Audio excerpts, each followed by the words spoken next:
Hello and welcome to our channel, where stories come to life.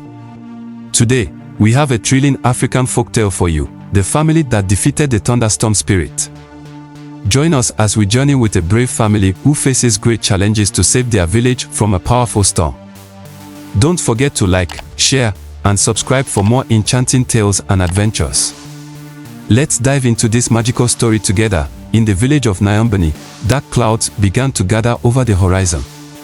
The people looked up at the sky, their hearts filled with worry. The rainy season had arrived, but this storm was unlike any they had seen before.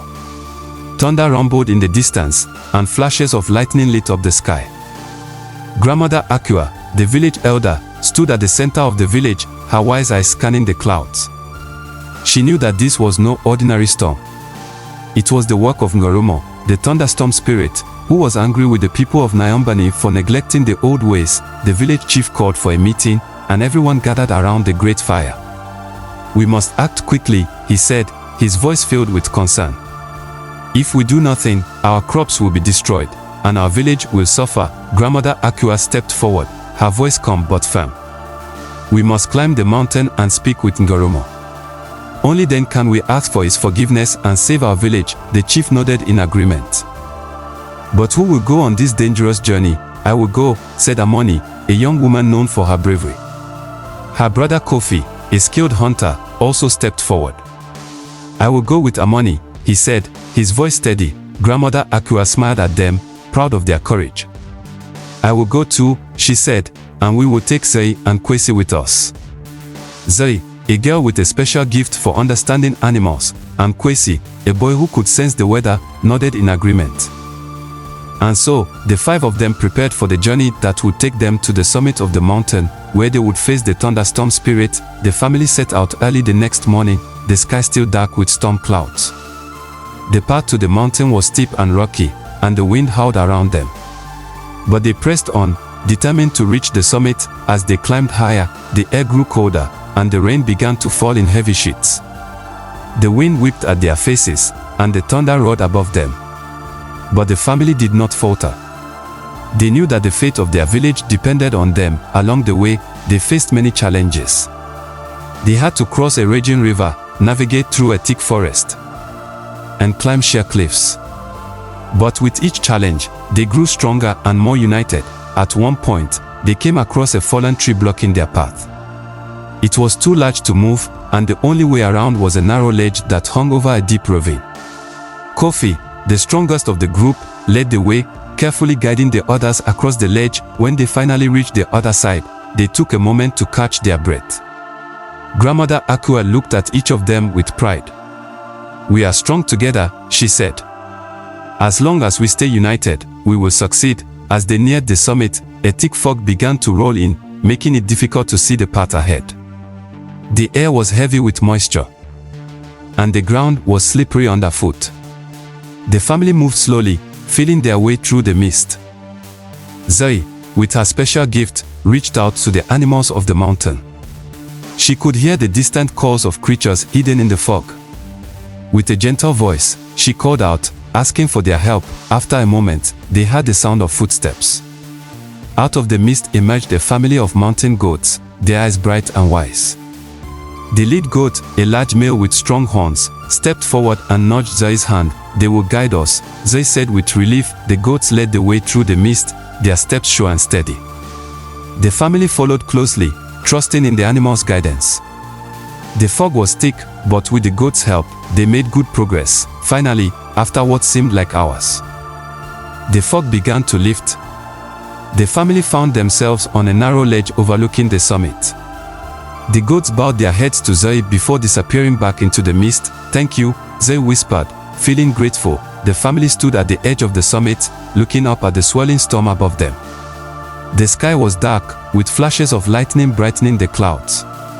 Thunder rumbled like the roar of a beast, and the wind blew fiercely around them. In the center of the summit stood a large stone altar, covered in ancient carvings.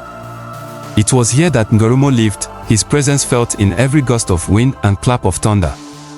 The family knew that the final challenge was ahead. Grandmother Akua stepped forward, her voice calm but strong. "Ngoromo," she called out, her words carried by the wind, "We have come to ask for your mercy. The village of Nyambani has suffered enough. We want to restore balance and peace to the land." For a moment, there was silence. Then, a voice as deep and powerful as the thunder itself echoed across the summit. "Why should I grant you mercy?" Ngoromo's voice boomed, filled with anger. "The people of Nyambani have forgotten the old ways. They no longer honor the spirit of the land. They have brought this suffering upon themselves." Grandmother Akua stood firm, her eyes steady. "You are right, Ngoromo. We have forgotten the old ways, and for that, we are truly sorry. But the people of Nyambani are not without hope. They are ready to learn, to honor the spirits once more. All we ask is for a chance to prove ourselves." Ngoromo's voice rumbled with doubt. "And why should I believe you? Words alone cannot change the hearts of men." Amoni stepped forward, her heart full of determination. "We do not ask you to believe us without proof," she said, her voice steady. "We are willing to offer something in return for your mercy, a promise that the people of Nyambani will never forget the spirits again. We will renew the old rituals, and each year, we will make an offering to you and all the spirits who protect this land." There was a long pause as Ngoromo considered their words. The wind died down, and the clouds above seemed to swirl with uncertainty. "And what offering do you propose?" Ngoromo finally asked, his voice softer, though still filled with power. Kwesi, who had been quiet until now, stepped forward. "We offer you the fruits and flowers of the land as a symbol of our gratitude. Each year, we will bring the first harvest to this summit and place it on this altar. In doing so, we will honor you and the balance you bring to our world." Ngoromo was silent for a moment, and then the storm began to come. The clouds parted slightly, revealing a sliver of light from the setting sun. The air grew still, and the family held their breath, waiting for the spirit's response.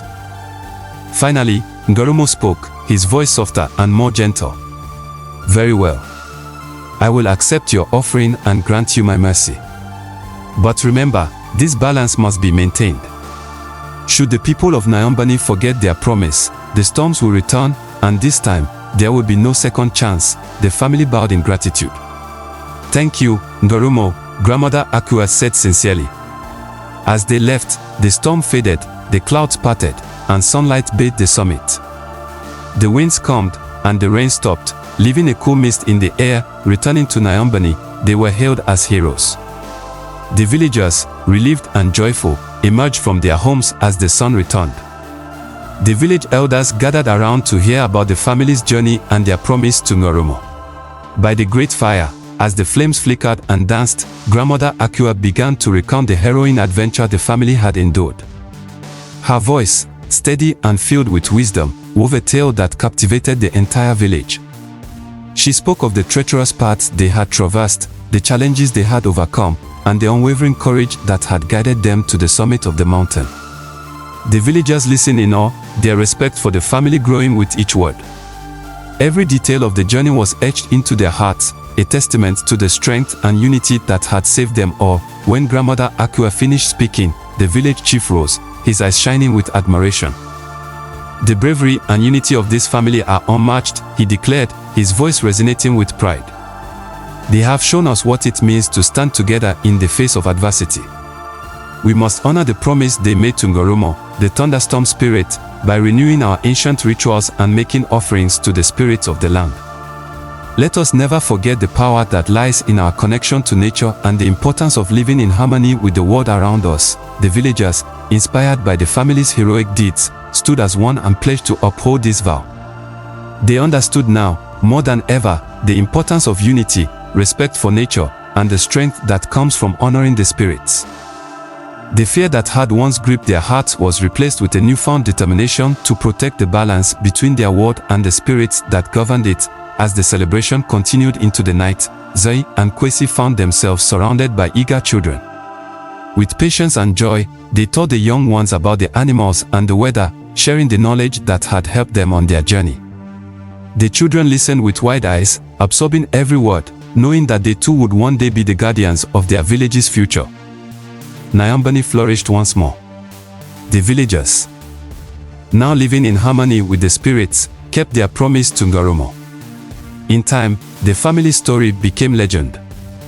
The villagers honored Ngoromo annually, remembering the promise that saved their home. The family of Akua was revered as protectors, their unity and bravery a lasting example. Nyambani thrived in peace and prosperity for generations to come. Thank you for joining us on this incredible journey. If you love this story, make sure to like, share, and subscribe for more stories that will transport you to magical worlds. Until next time, keep the spirit of adventure alive.